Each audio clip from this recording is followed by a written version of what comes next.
भक्तजनों, मैं राम सागर शास्त्री आप लोगों के समक्ष रखने जा रहा हूं एक प्रसंग, गंगावतरण की कथा।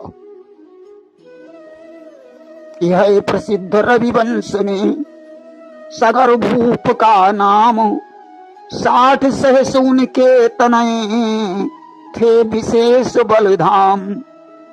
सूर्यवंश में एक प्रतापी राजा हुए सगर, जो धर्मनिष्ठ, गुणवान और परम ज्ञानी थे, जिनके यहाँ 60,000 बलवान पुत्रों ने जन्म लिया था।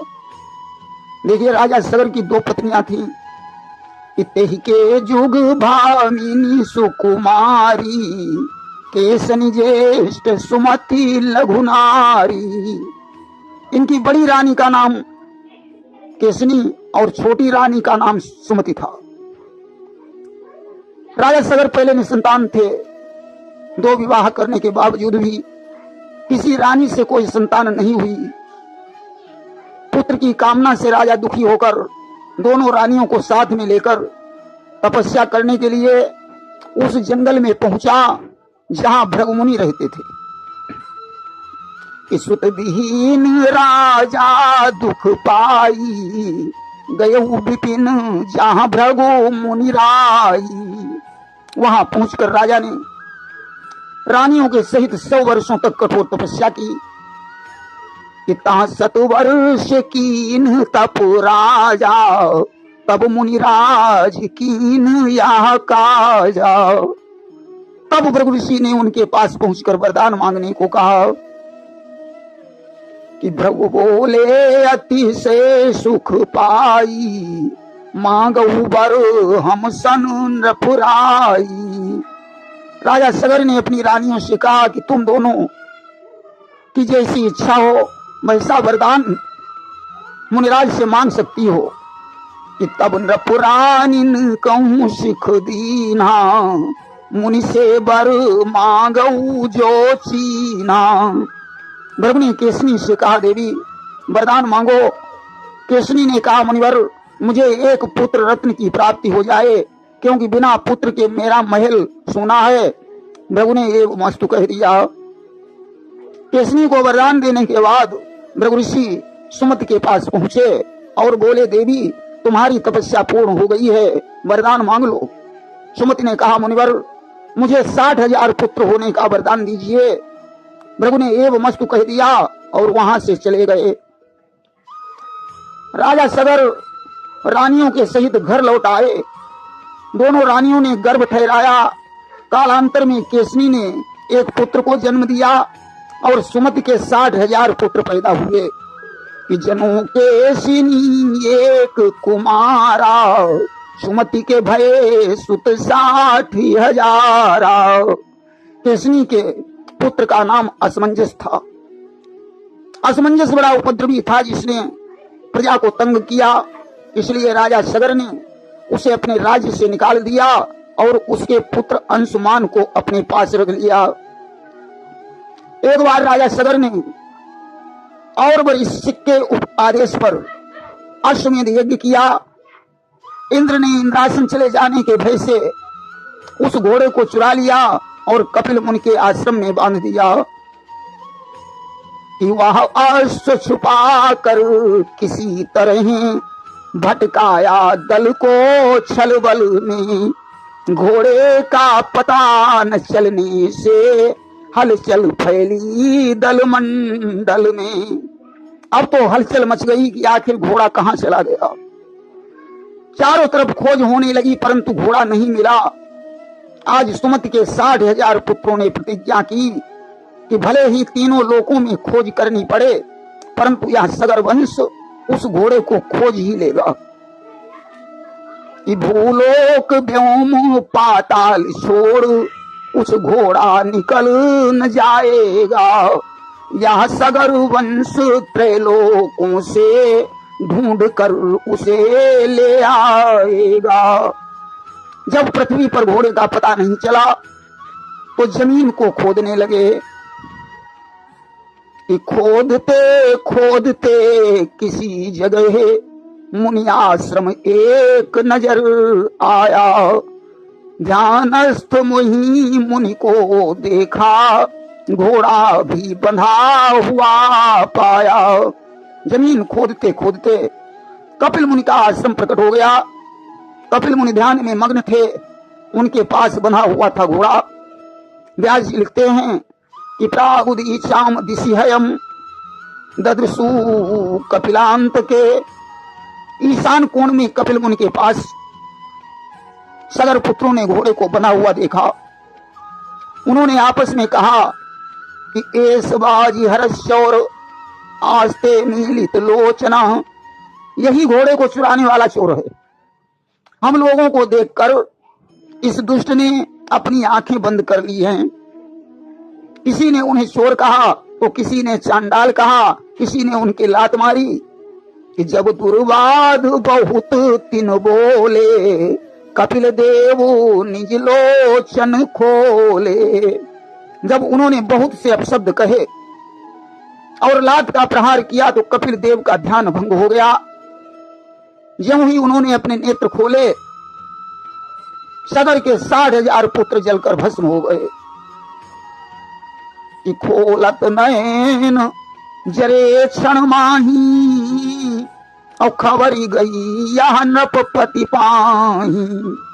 यह खबर जिस समय राजा सगर के पास पहुंची तो उन्होंने अंशुमान को पता लगाने के लिए भेजा।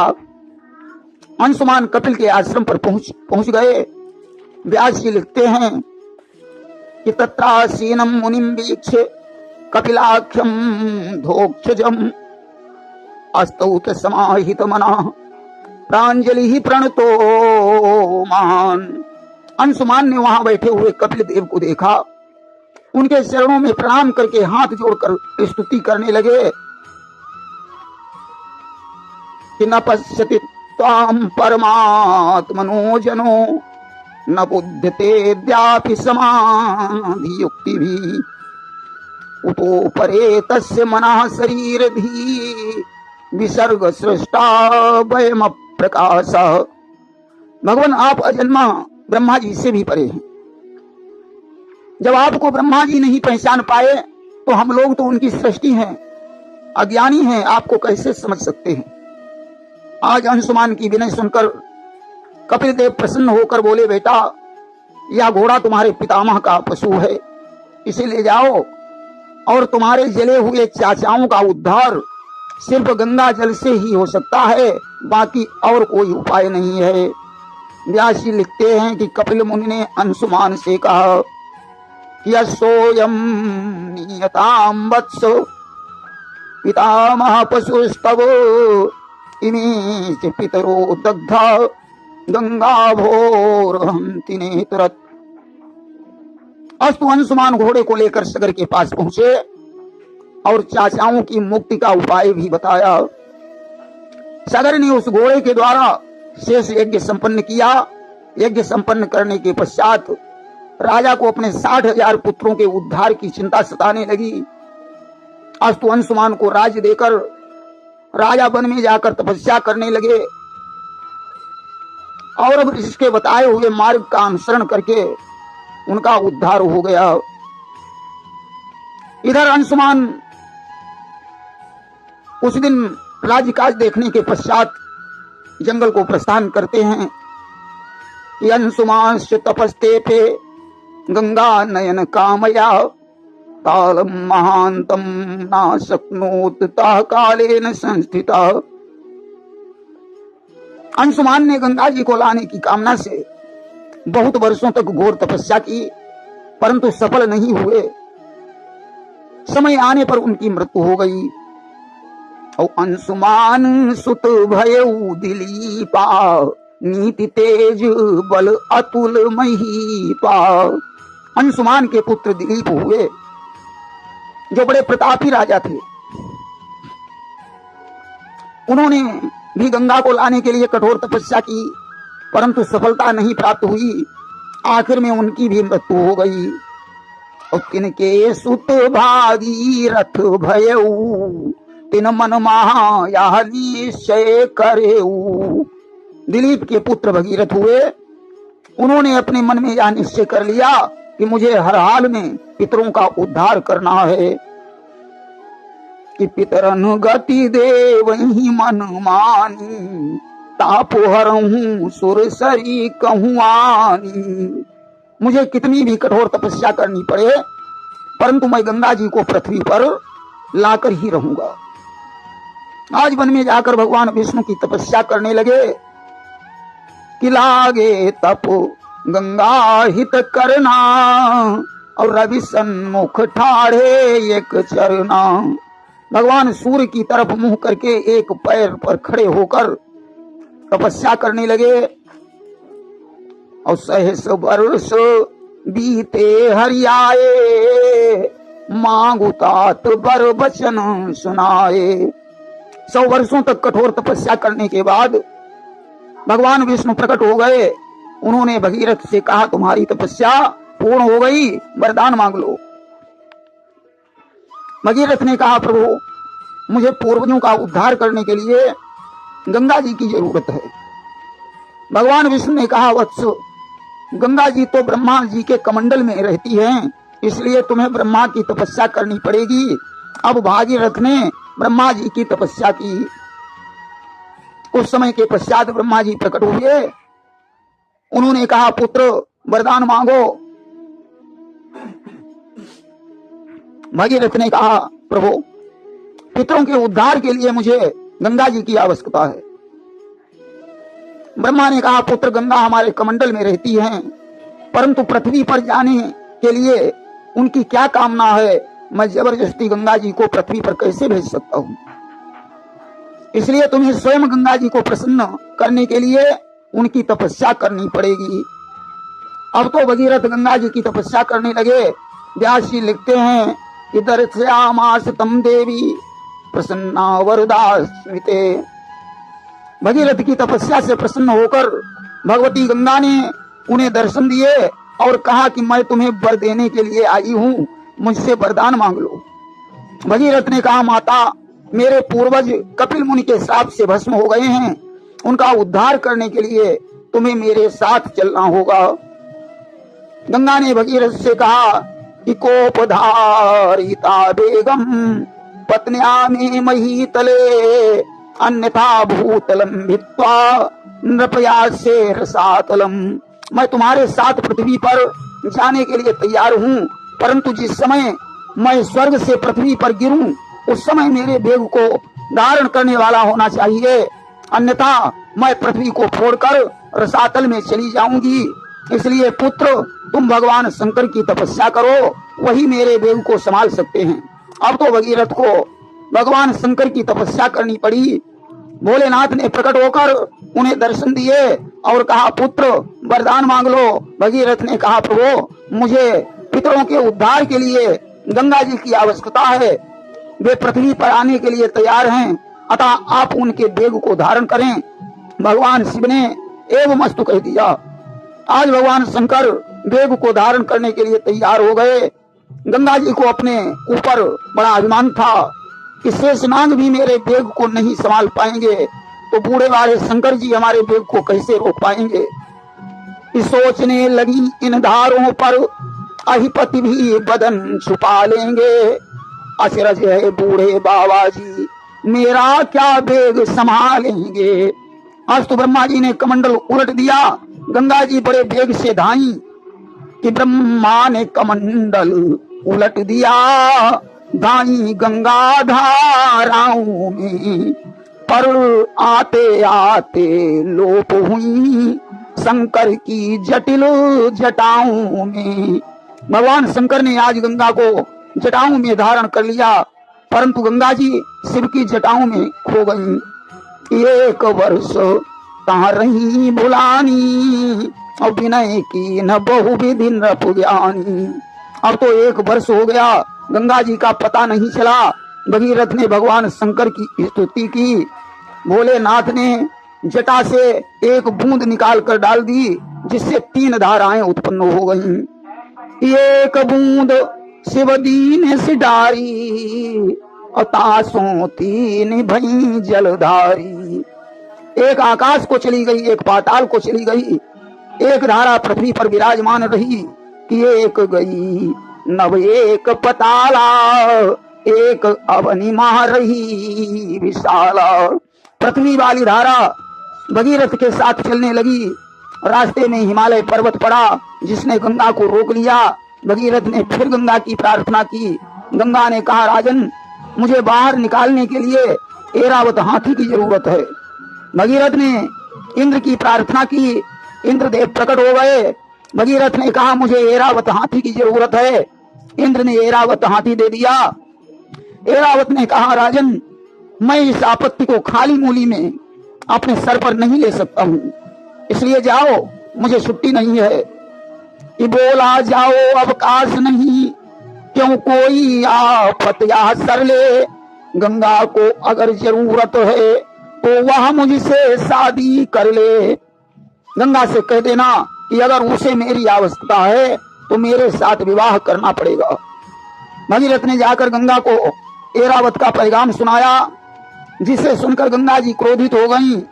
उन्होंने कहा, जाओ पुत्र, उस पापी अभिमानी ऐरावत से कह देना कि यदि ऐरावत 3 ही बार मेरे धक्कों में ठहराए तो गंगा उसे स्वामी कहकर आजीवन दासी बन जाए। यदि मेरे 3 धक्के खाकर ऐरावत टिका रहा तो यह गंगा आजीवन उसकी दासी बन जाएगी। ऐरावत ने गंगा जी की शर्त को स्वीकार कर लिया। लेकिन एक ही थपेड़े में उस पापी का मन ऊब गया। दूसरा थपेड़ा लगते ही अभिमानी जल में डूब गया। एक ही धक्के में ऐरावत का शरीर हिल गया। दूसरे धक्के में ऐरावत डूबने लगा। ऐरावत चिल्लाने लगा, हे माँ, मेरी रक्षा करो। गंगा ने कहा, पुत्र, अब ऐसा करो, इस पर्वत को तोड़कर रास्ता बना दो। ऐरावत ने अपने दांत से पर्वत को तोड़कर रास्ता बनाया। अब आगे आगे भगीरथ हैं, पीछे पीछे गंगा की धारा चल देती है। कि चलने पाए थे नहीं राजा कुछ ही दूर, देखा जन्म मुनीष ने गंगा जी का नूर। थोड़ी ही दूर चल पाए थे। आगे रास्ते में महात्मा जन्म बैठे हुए थे। उन्होंने आचमन करते करते सारी धारा को पी लिया। कि श्रद्धा समेत जय राम कहा एवं तत्क्षण आचमन किया। एक ही अंजलि के द्वारा उस सारे जल का हरण किया। सारी गंगा पी गए। अब तो भगीरथ ने भगवान विष्णु की प्रार्थना की। विष्णुदेव प्रकट हो गए। उन्होंने महात्मा जन्म को समझाया। जन्म ने अपनी जांघ को चीरकर गंगा जी को बाहर निकाला, जिससे गंगा का एक नाम जाह्नवी पड़ गया। भगीरथ सराजर्षि निन्ने भुवन पावनी यत्र स्वपितृणाम देह भस्मी भूता स्म शेरते। अब राजर्षि भगीरथ त्रिभुवन पावनी गंगा को वहां ले गए जहां उनके पितरों के शरीर की राख पड़ी थी। कि आगे आगे आन की चाल वायु को लजाती जाती थी। पीछे से तरल तरंगों में गंगा माँ दौड़ी आती थी। घड़ियों में गंगा देवी का भू पर दिव्य विस्तार हुआ। तत्काल सगर के पुत्रों का भवसागर से उद्धार हुआ। आज गंगा ने पितरों की राख को अपने में समेट लिया और सागर में पहुंचकर बहा दिया। सारे पितृ देव स्वरूप होकर स्वर्ग को चले गए और इस तीर्थ का नाम गंगा सागर पड़ गया। गंगा जी को भगीरथ लाए, इसलिए इनका नाम भागीरथी है। कि नप भागीरथ लावा आनी अताते भागीरथी बखानी। दर्श परस और मज्जन पाना हरई पाप का वेद पुराना। दर्शन करने से 10 वर्षों के पाप नष्ट हो जाते हैं। स्पर्श करने से 100 वर्षों के पाप नष्ट हो जाते हैं। स्नान करने से 1000 वर्षों के पाप नष्ट हो जाते हैं। और गंगा जल का पान करने से लाखों वर्षों के पाप नष्ट हो जाते हैं। कहा जाता है कि गंगा नहाने वाले को पग पग पर 100 अश्वमेध यज्ञ का फल प्राप्त होता है। प्रेम से बोलिए वृंदावन बिहारी लाल की जय।